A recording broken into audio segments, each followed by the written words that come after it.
This series presents information based in part on theory and conjecture. The facts that will be presented are true. Scientists representing the world's foremost research centers took part in the examination of the evidence.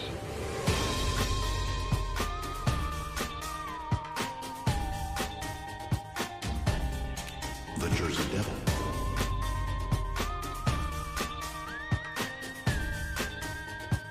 El Chupacabra.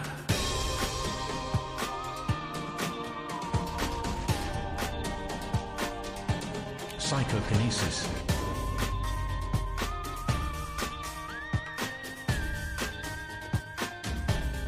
The Mothman.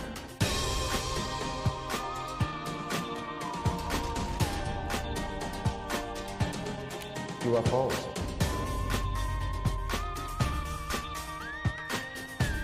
Spontaneous human combustion.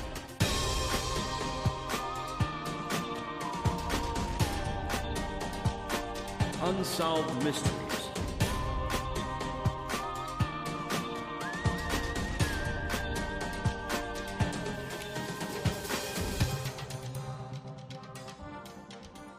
Hi, everybody. I'm Chris. I'm Chad, reporting from the field. And together, we're a pair o' normal guys. Absolutely. And yeah, like Chad said, he's on remote, whatever you want to call it today. Yep, satellite, transponder.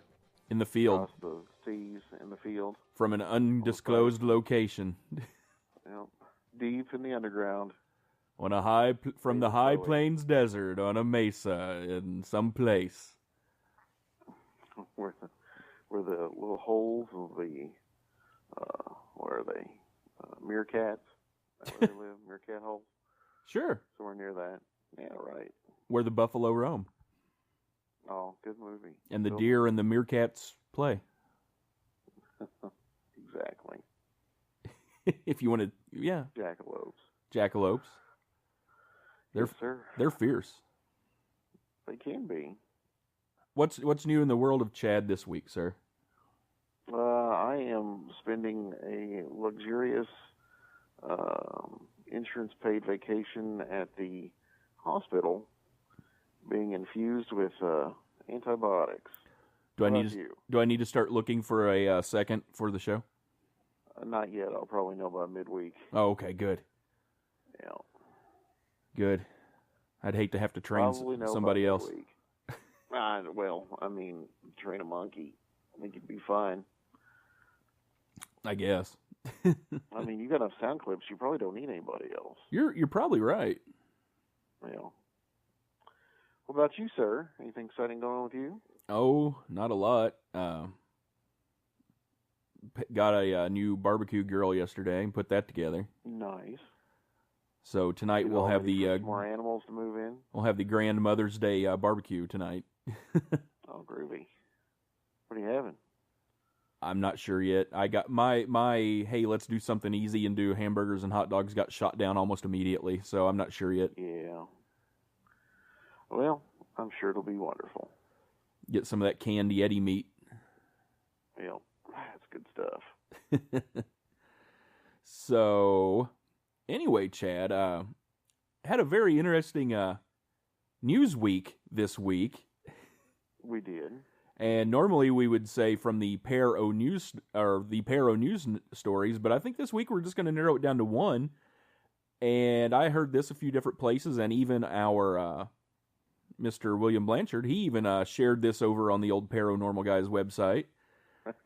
Yeah. So kind of a fun little story going around, and I know you and I both have our own theories about the story.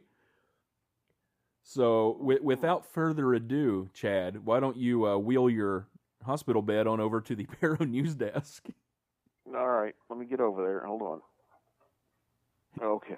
All right, I think I got it. Here, let's see. Oh, now I got to adjust the bed. Hang on. There we go. All right. Are you in you in a comfy reclining position now? I think I am. Okay, well, sir, without further ado, take off with the wonderful, wonderful news story. All right, everybody out there in Pongland, fasten up your old seat belts and your safety belts and your regular belts and tighten them up as tight as you can, because in Colorado, a hunter claims he was sexually assaulted by a Sasquatch. Oh, no. Oh, no, yeah. Bigfoot wasn't all he saw coming. Daryl Whitaker from Glenwood Springs in Colorado claims a Sasquatch attacked him and attempted to rape him while he was walking in the woods. The 57-year-old man was walking to his hunting cabin on Sunday to see if it had suffered any damage during the winter. All of a sudden, a large gorilla-like creature dropped down from a tree in front of him and punched him in the face. It was at least 8 foot tall, and its punches hurt like hell. I was knocked right out at the first blow. While Mr. Whitaker was trying to recover from the attack, the large humanoid creature began to tear his clothes while letting out some terrifying howls. Huh. When I regained consciousness, he had already torn my pants and was tearing through my underwear. I stabbed him in the shoulder with my hunting knife, and that made him run away. Mr. Whitaker immediately reported the attack to both the Glenwood Springs Police Department, the GSPD, and the Colorado Parks and Wildlife Agency, and a joint investigation has been launched. Investigators did find some extremely large footprints on the site, which they believe are those of the aggressor. Daryl Whitaker is convinced that the creature who attacked him was a Sasquatch, but the GSPD investigators say it's more probably that the attacker was simply a particularly large and hairy man. Bear. They're currently interrogating nearby residents. He was a bear, all right. Nearby residents to see if anyone noticed an individual corresponding to the description of the suspect. Big, hairy, and rapey. According to the victim, the attacker measured around 8 foot tall and is extremely hairy. He has brown hair, dark brown eyes, and extremely large feet. If you possess any information concerning the suspect, please contact the Glenwood Springs Police Department or the Colorado Parks and Wildlife Agency. Now, So, I know we talked about this yesterday or the day before, and we both have our theories. So I'm going to go ahead and put mine out there. okay. I'm thinking that whether it was a Bigfoot or whether it was a hoaxer, this gentleman actually believes he was assaulted by a Bigfoot. And I think this because, okay, 9 times out of 10, if someone reports seeing a Bigfoot, they're automatically labeled as a kook, right? Yeah. So, if you know that you're going to be labeled as a kook, just by seeing a Bigfoot, the hellstorm that's going to rain down upon you when you say, not only did you see a Bigfoot, but he tried to bugger you, you're going to be labeled as crackpot times 1,000 from there on out. So, to me, this guy, I'm thinking he at least thinks that he was really assaulted by a Bigfoot. Because why else would you make up a story like that and put it out there? Well, and I have a theory on that, and I don't know this for sure. This is just a theory. Okay, and So go with Chad's I'm not theory. saying anything, but let's say that it's a Brokeback Mountain situation, and you didn't bring you a change of clothes, and things got a little rough. So somewhere in your mind, you make up a shield, a suit of armor, as it were, that you weren't out there getting all jiggy with it with your buddy out in the woods. Your clothes got torn up, and you were assaulted by Sasquatch. Right. So that way, when you come home all scratched and clawed, and your underwear's got rips in it and coated and stuff, you got a way to explain that, because you're not going to drive home naked, most likely. I mean, probably not. Yeah. So, And anyway, and another thing that goes with the more your theory than mine, that picture on the, and we'll put a link to this in the show notes, but the picture of the footprint from the alleged attack site, that's a pretty darn nice, perfect footprint. it sure is. That's not one of those you have to look at it from 5 different angles and squint your eyes just right and go, well, there's maybe a footprint. No, that's one of those perfect as perfect can be, and the nice, fresh, soft dirt footprints. That was made in desperation with fingertips and knees. Exactly. Yeah. But who knows? Hey, you know what else this could be? We didn't think about this. What's that? Maybe this is a new branch of the furry contingency, and it's cryptid furries. So one group dresses as some sort of cryptid, and the other group is cryptid hunters, and they go out in the woods and have encounters. It could be it. He just found the wrong guy. Big hairy guy. Yep, Big Hairy Bob. Yeah, I like how the story just says it could have been just a large hairy man, and everybody's like, no, he was like 8 feet tall. He was that hairy, and he was 8 feet tall. I think there's other things they need to worry about. Yeah, if you're 8 feet tall and hairy enough to where people think you're a Sasquatch, then yeah. Yeah, there's some issues. Exactly. But anyway, that was my magical news story for this week. I figured that was better than any two put together. That yes, I definitely agree. Party in the woods. Party in the woods.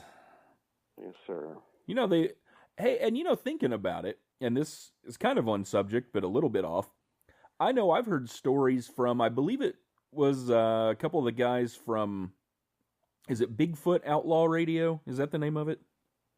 Yeah. I know. Yeah, I think it's one. I've heard them on a few different shows, and I know they've talked before about different ranchers around Oklahoma, and I think it's around Oklahoma and Texas, reporting that Bigfoot and his buddies like to come down and have some fun with their cows and horses.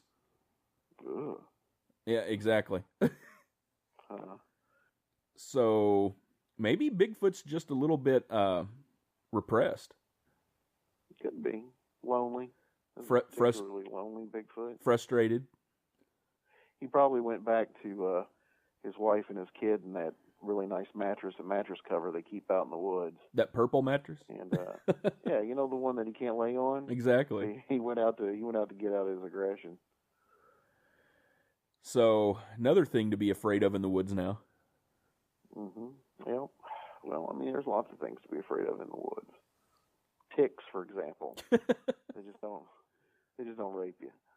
Apparently, there's a new tick disease out there now. Yeah, I heard that. I didn't hear any more details on it. I just heard that. No, that's the same with me. I saw the headline saying something about new tick disease, worse than Lyme disease, and that was as far as I got. Yeah. It was one of those I kind of went, huh, and then went on. Yeah. Just hope I don't get any ticks. That's the last thing I need. I think you're safe where you are right now. Hope so. I haven't found anything too weird in here so far. Speaking of weird, Chad. Uh-huh. Tonight's show is a little weird. Yeah. We're talking about the Goatman. Oh, no. Tonight's show we're going to talk about something bad. Wow. Yeah, we are. Yeah. All right. And speaking of, if everybody's on the edge of their seat waiting for that second part of Gene St. Jean's interview, that'll be up the next show. And like I said in the show notes on that, and the kind of little ending to that show, the next one is a lot more about the Patterson-Gimlin footage on that one. So that should be really interesting. Yep. You better tune in for that second part. And like I said, that one will be coming up the show after this one. But, yeah, tonight, like we said, Goatman. And there's a lot more Goatmen out there than I knew about, Chad. Yeah? Yeah, being from this area, we've heard all about the Pope Lick monster. He comes up in the news every so often. But there's all kinds of other Goatmen around. That's right. There's Goatmen all over the place. You can find them in Texas and, I don't know, Arkansas, here, there, and everywhere. That's right. And the first one we're going to talk about comes from up north, Chad. Oh, yeah. Yeah. But sightings and encounters with large, hairy, horned man creatures have also been reported in Alabama, Arizona, Arkansas, California, Florida, Indiana, Louisiana, Michigan, Missouri, Oregon, Washington, and as far north as Ontario, Canada. But we're going to start out with the Wisconsin Goatman. The cheesiest of all Goatmen. That's right. He likes the Packers and cheese. But Residents of Washington County, Wisconsin, have lived with Goatman legends that supposedly date back to the mid-19th century.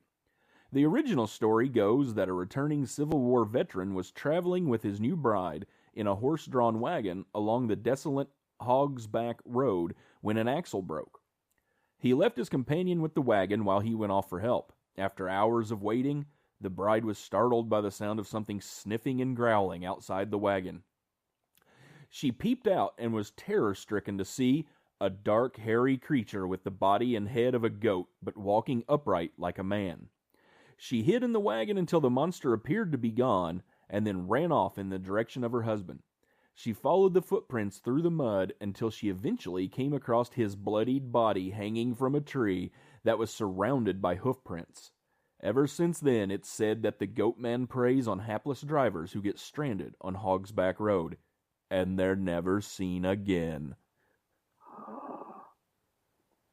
Spooky. So, don't go down Hogsback Road.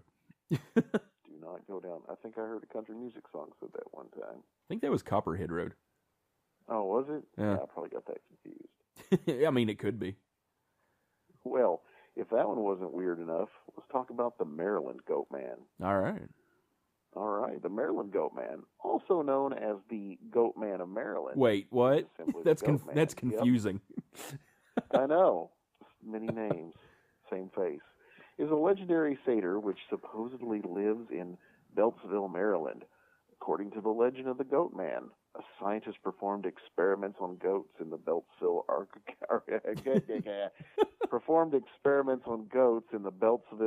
Agricultural Research Center, and all went astray. He fused goat DNA into his system. The scientist transformed into the Goatman and started wielding an axe, which he used to damage cars, because that's what you do. Well, yeah. He currently walks the back roads of Beltsville. The USDA, the United States Department of Agriculture, has a facility that has actually been forced to deny that it ever happened. Nice. A variation of the legend tells of Goatman as an old hermit who lives in the woods, seen walking alone at night along Fletchertown Road. One boy was at his birthday party when the baseball rolled into the woods. The boy went to get the ball, and after a few minutes he screamed. His mother came running, and the boy said he saw the dark thing that stands in the corner of his room every night. Gee. There's so many variations on the story of the Prince George's County Goatman that it's nearly impossible to keep them straight. The Goatman terrorizes lovers, chases teens, and decapitates dogs. Wow. Goatman already. He yells, squeals, and yes, makes goat noises. He's made reported appearances all across the region. He has inspired fear and fascination for decades. But according to historian author Mark Opasanek, the foremost expert on the Maryland legend, there is a canonical Goatman origin story, and it begins on Fletchertown Road in Bowie. The first media mention of the Goatman came on October 27, 1971, in the Bowie-based Prince George's County News. In the article, writer Karen Hosler, whichever one that may be, took a deep dive into the University of Maryland Folklore Archives. She mentions the Goatman along with the ghosts and something called the Bowman that also haunts the woods around Fletchertown Road. 2 weeks later, Hosler wrote another newspaper article with the headline, Residents Fear Goatman Lives, Dog Found Decapitated in Old Bowie. The article described the search of a family, the Edwards, for their missing puppy named Ginger. Days later, Ginger was found near Fletchertown Road, dead and headless. Because, you know, Chad, yeah, only a Goatman would decapitate a dog. Only a Goatman eats the head of a puppy. I know. I mean, there's nothing else in the world that would do that. Yeah. I mean, ASPCA, that's one of the first things they tell you to look out for. Goatman. Goatman eating your puppy's head. The article connected the deceased dog with the Goatman, saying that a group of teenage girls, including the Edwards' 16-year-old daughter, April, had heard strange noises and seen a large creature on the night the dog had disappeared. They also reported sightings of an animal-like creature that walks on its hind legs were increasing along Fletchertown Road. On November 30th, the Goatman got its first introduction to a larger audience thanks to the Washington Post. An article headlined, A Legendary Figure Haunts Remote Prince George's Woods, identifies the young men who found Ginger, Ray Hayden, John Hayden, and Willie Gein. The Prince George's County Police also quoted in the piece saying that the legend just gets passed on from generation to generation and that they've been receiving more recent calls about Goatman sightings. Opasnik grew up mere miles from Bowie in Greenbelt and remembers very clearly the first time he heard the Goatman legend. He was in 7th grade and in the back seat of his friend's older brother's car. We would get rides. When we would act up in the back seat, they would tell us to shut the hell up or they'll dump us on Fletchertown Road and the Goatman will get us. Opasnik says he became enamored with the story. While attending Roosevelt High School, Opasnik and his friends would go Goatman hunting. In fact, searching for the monster had become a local teen obsession. Opasnik describes the Goatman parties on Fletchertown Road and nearby Crybaby Bridge, which I think a lot of people have probably heard of Crybaby Bridge and its haunted aspects. Right. On Lotsford Road, that sound like something out of Dazed and Confused. Halloween night, 1979, was one of the craziest nights of my life, Opasnik says. Dr. Barry Pearson is a professor of folklore in the English department at the University of Maryland and was in charge of the aforementioned University of Maryland Folklore Archives. Even today, he says, if I mention the Goatman on the first day of class, all the locals know exactly what I am talking about. Pearson thinks the legend of the Goatman was influenced by car culture in the 60s and 70s, which gave teens the freedom to discover the world around them. It might also be tied to what students were learning about Greek culture and the half-man, half-goat god Pan in school. Certainly the newspaper accounts helped, and goats are, kind of freaky anyway. Goats are known to be smelly and sometimes kind of charming, but if you look at them closely, especially in their eyes, they're really scary in their own way, Pearson says. In 1987, Opasnik started writing for Strange magazine and wasted no time getting to the Goatman in 1994. He wrote what he thinks is the first thoroughly researched piece about the legend titled On the Trail of the Goatman. He would later expand the article into a chapter for his book. He tracked down the Edwards family and the men who found Ginger. John Hayden told Opasnik he and the others had seen an animal the night before. It was about 6 feet tall, walked on 2 feet, and was hairy. Hayden also noted that it made a high-pitched sound like a squeal. Opasnik was able to speak with April Edwards, Ginger's owner. People came here and called it folklore, and the peoples made us out to be ignorant hillbillies who don't know any better, Edwards said. But what I saw was real, and I know I'm not crazy. Whatever it was, I believe it killed my dog. Mark Opasnik doesn't believe the Goatman exists. I can't believe in something until I see it with my own eyes, he says. He feels bad saying that because he genuinely believes that the people who he's talked to had seen something. I mean, anything is possible in this world, he says. Maybe there is a half-man, half-animal creature out there. We're going with it being a Goatman because they saw a 6 to 7 foot tall hairy thing in the woods squealing the night before the dog was killed. Yep, squealy hairy thing, Goatman. Well, I mean, that's the first thing I go to. I automatically thought Goatman. Yeah. I mean there's at least half a dozen things that happen, I think, Goatman right away. As soon as I heard dead dog, that was the first thing I thought. Goatman. Hole in your muffler? Goatman. Put in there with his horns and that axe. That's right. Makes it funny. Goatman's a jerk. I mean, my lawnmower is still broken. You know why?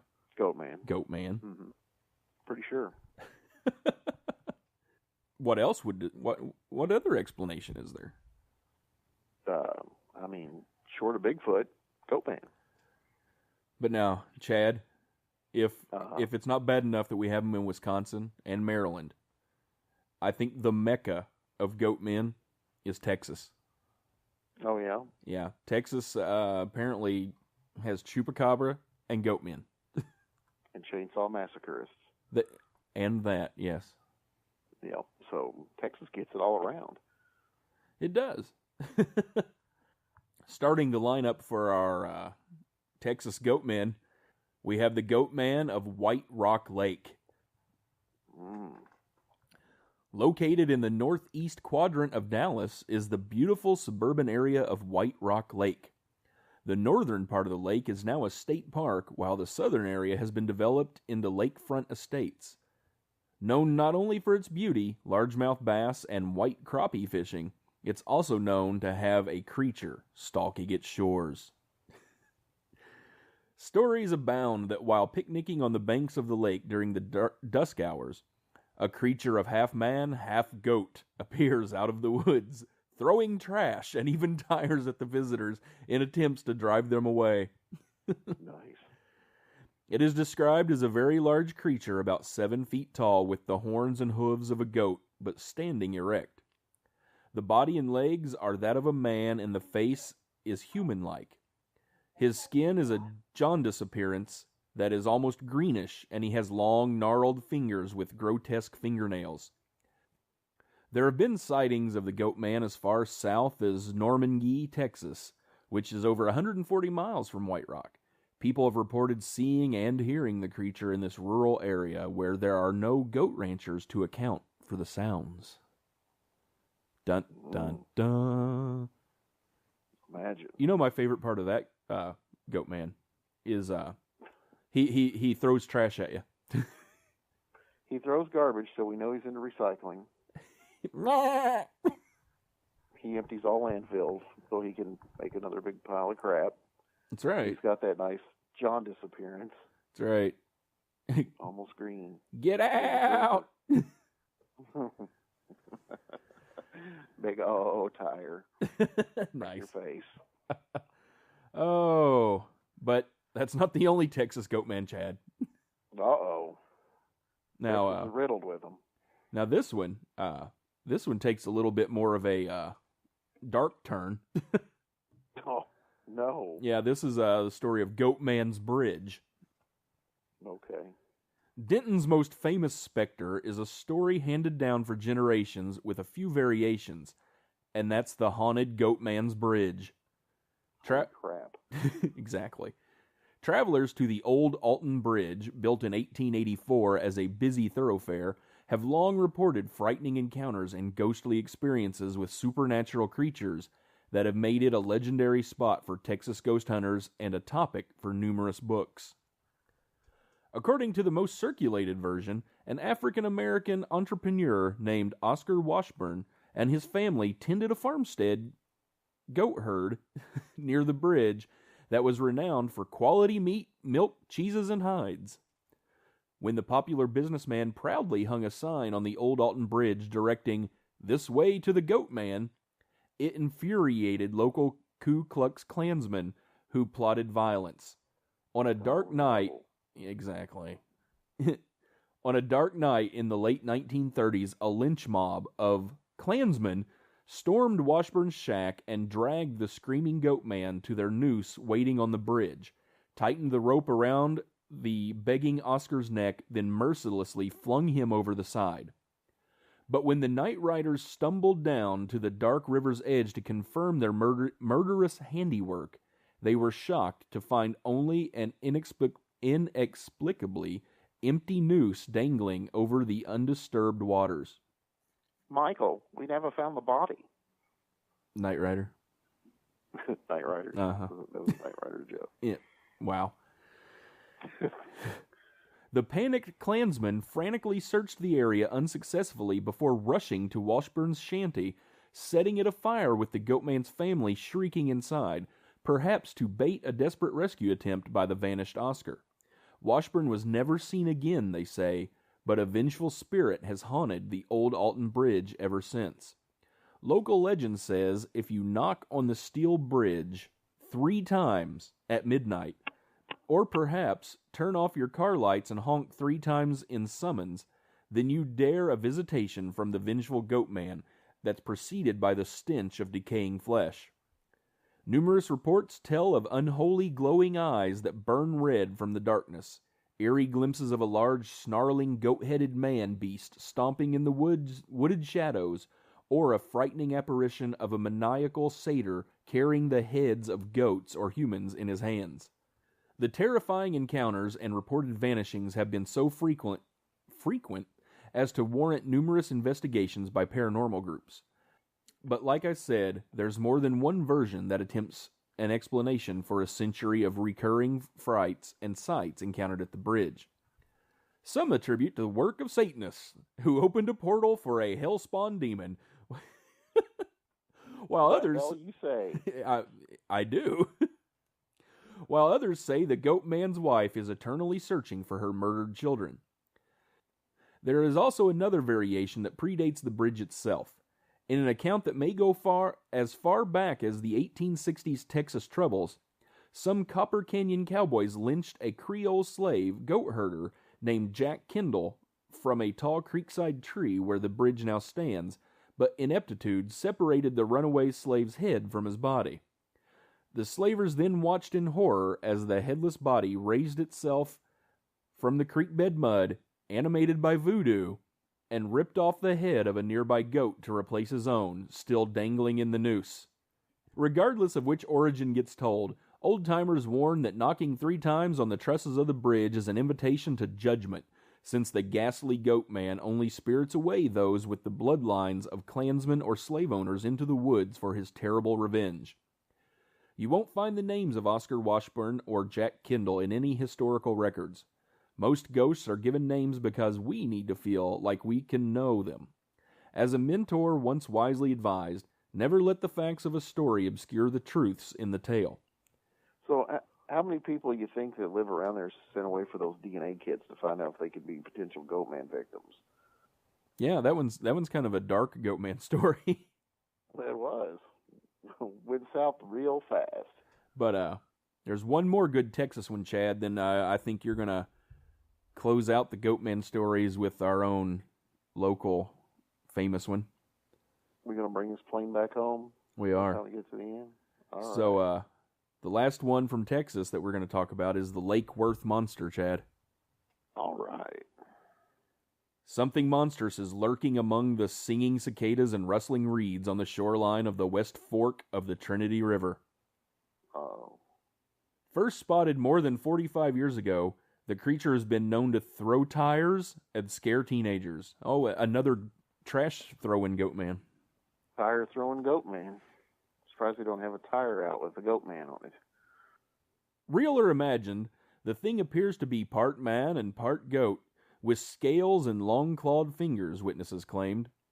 It made the pages of the daily newspaper and whipped Tarrant County into a monster-hunting frenzy in the summer of 1969. They called it It's a good song. the Lake Worth Monster. Even today, stories of the monster, only known as Goatman, can be heard around campfires in North Texas. Researchers have made documentaries and written books. Lakewood Brewing Company even decided to pay respect with a limited-release Goatman beer.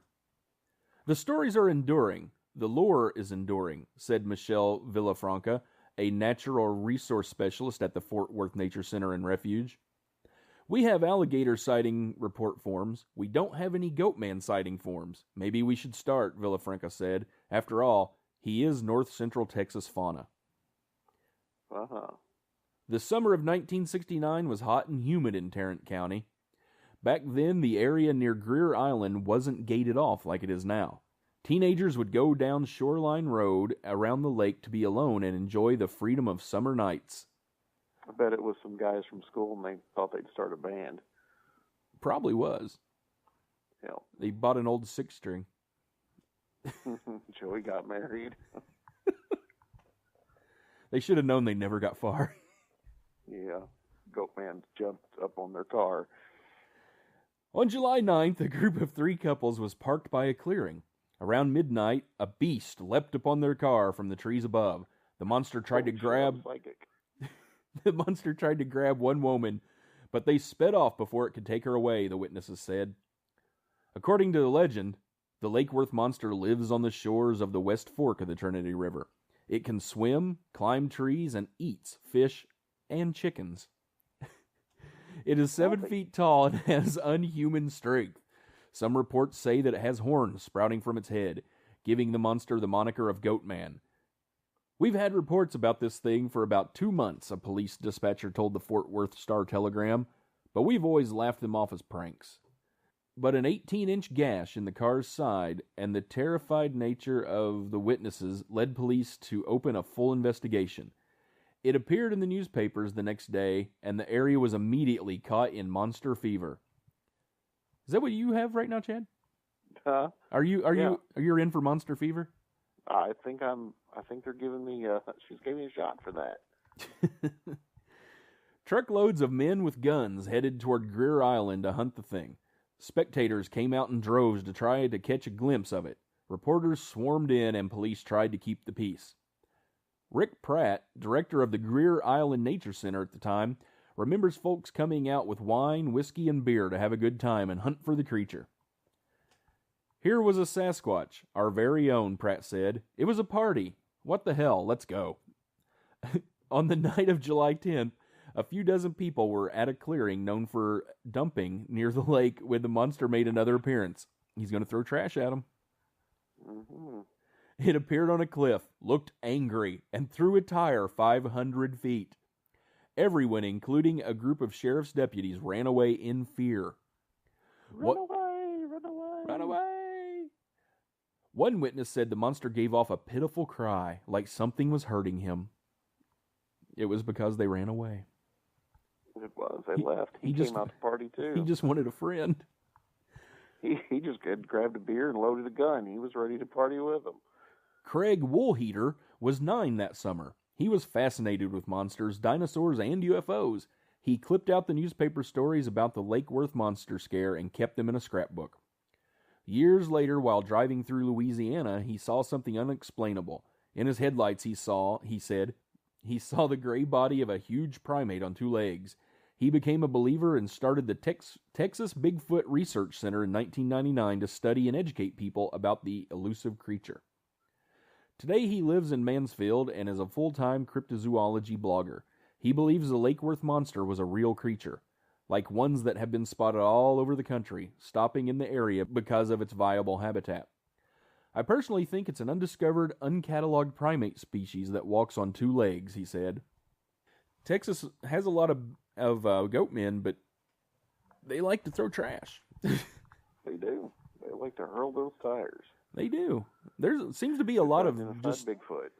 Seems to be a lot of just spare tires laying around Texas. Texas does have a lot of random garbage tires just laying all over the place. It's like, if you don't want the Goatman to throw stuff at you, stop arming him. Yeah, I mean, dispose of your tires properly. If you have any reason to go green in your state, it's to cut down on the ammunition that the Goatman has. That's right. I mean, if there's no tires for him to throw at you, what's he going to do then? Throw flowers at you? No, he'd do like, some other animals do, and throw his own poo. No, goat poo. Goat poo. Those right at you. Pellets. Yep, those little goat pellets. Yep, this next one, Chris, is close to home. It sounds like the title of a new ghost song. It's called The Pope Lick Monster. All right. Yep, and every urban legend, there is a cornerstone of truth. And every true story has a beginning. The story begins with a man who called himself Colonel Beauregard Schlicknick. Wait, what? Schlicknick? We'll just say it's Schlicknick. Okay. Although there is no record of evidence that he ever served in any regiment of the Armed Services or militia, Colonel Schlicknick was the owner and ringmaster of a traveling circus that performed across the heartland of America and into the deep South territories beginning in the early 1930s. Schlicknick's reputation was one of ill repute in the carnival business. He was considered a liar, cheat, and all-around charlatan. His crew of carnies and circus clowns were more of a gang of cutthroats and pirates and sideshow entertainers. In every town they visited left behind a series of unsolved thefts, missing persons, and grisly accidental deaths.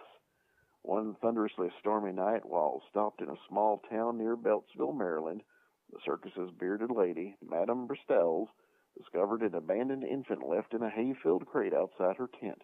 The child was severely malformed, with stubs protruding from his forehead and misshapen legs that ended in what looked more like cloven hooves than human feet.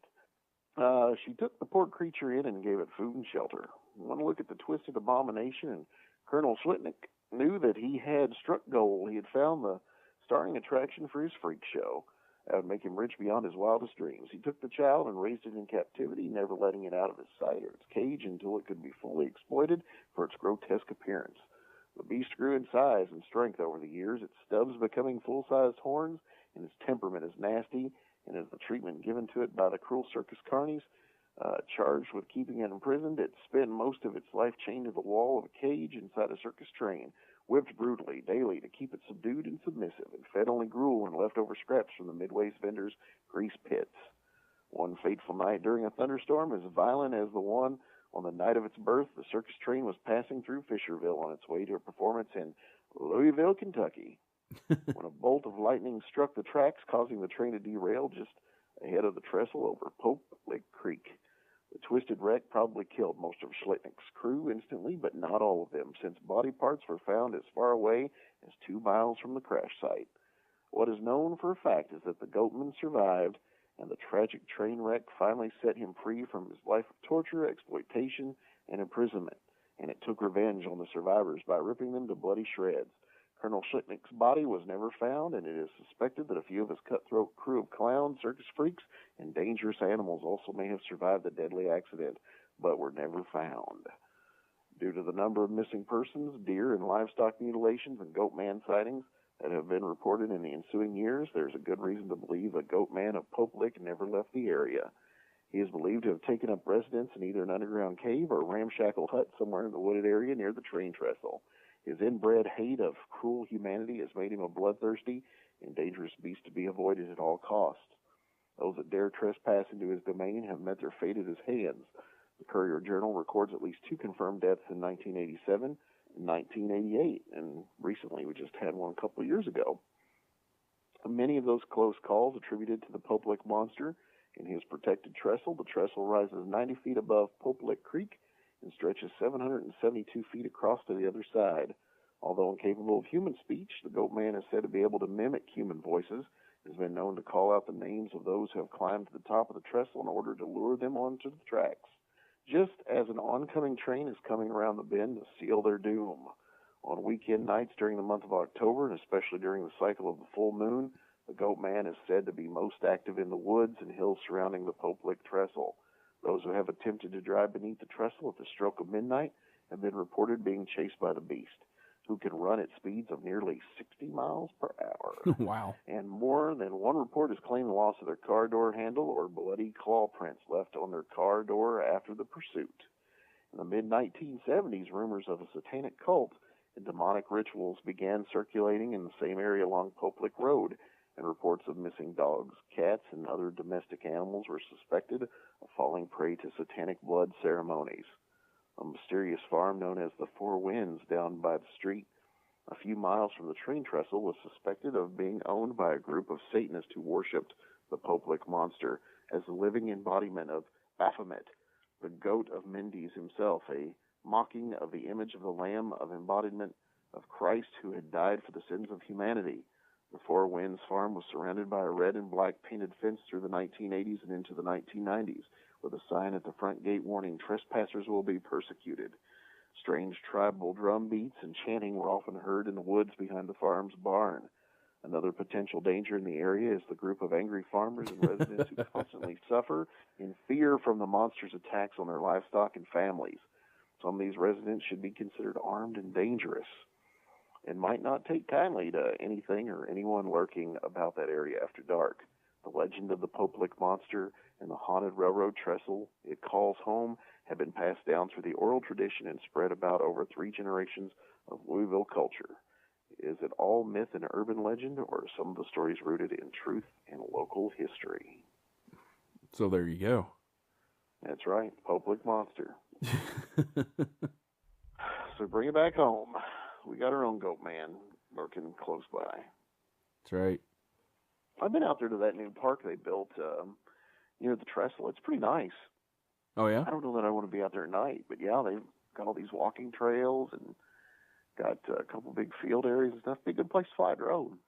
You heard any strange drumming and sounds? No, I saw a snake. Well, there you go. There's a little snake crossing the road when I was out there. Was it evil? Was it an evil snake? I mean, Katrina said it was an evil snake. I said it was just a snake. Oh. Tiny, tiny snake. Tiny, tiny snake? Yeah, it was a tiny, tiny snake. So, Goatman, Chad, what do you think? I don't know. It's pretty unique that it likes to hurl garbage at people. Yes. I'd say that probably some of those sightings might be mistaken identity for maybe Bigfoot or maybe a bear. Dog maybe man. just a large naked hairy man in the woods, which seems to be the thing that's going on right now. Exactly. But, along those lines, I mean, if you believe in Bigfoot or Dogman, hey, why not Goatman? Yep, just file it away in a file called therapist. Wait a minute, there's no space in between D and rapist. Hold on, there we go. Oh. Now, that guy was probably traumatized, Chad. And you're making... I'm sure he was. And you're making fun of him. I'm not making fun of him. I'm just throwing other examples of things that could possibly have happened out there. Oh, well. It's that journalistic mind of mine. There you go. Investigative journalism. Cub reporter Chad. That's right, sir. Regular, there you go. Regular Jimmy Olsen. That's right. So, yeah, Goatman Chad. Yep. Don't see anybody starting a little Goatman farm anytime soon. I don't think anybody's interested in purchasing the cheeses of Goatman. You go to the petting zoo. Mm-hmm. Feed the Goatman. You go up to the gumball machine and get a bunch of those little things that look like dog food treats out of them to feed to him. I don't think anybody's going to be doing that. You might get a tire chucked at you. Might. But you know a place that you could go that you won't get a tire chucked at you, Chad? Where's that, Chris? Paranormalguys.com. All right. That's right. That is the home of Paranormal Guys, and you can go there and listen to the show, see some pictures, send us an email. You can submit your own stories. Because we like listener stories. We do.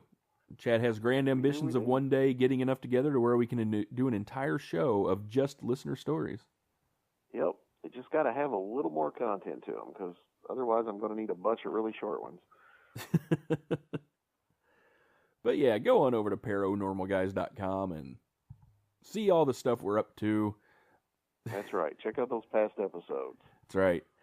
And you can also go over to our Facebook page at facebook.com/paranormalguys. And Chad updates that quite a bit with all kinds of neat little stories from around the world involving odd things. That's right. Give us a like over there. And while you're liking our Facebook page, going over to William Blanchard's Facebook page. He's the gentleman that supplies all the music for Paranormal Guys. He's a musical genius. Thank you. You're welcome. And you can like his page there at facebook.com/William Blanchard Soundtrack. And like one other thing, like I did say, I believe it was last episode, if you listen to the show on any of the sites where you can give us a rating or a review, go ahead and do that and let us know how we're doing. Give us a big thumbs up. Give us the finger. Whatever you want to do. Yeah, exactly. But until next time, have a paranormal weeks.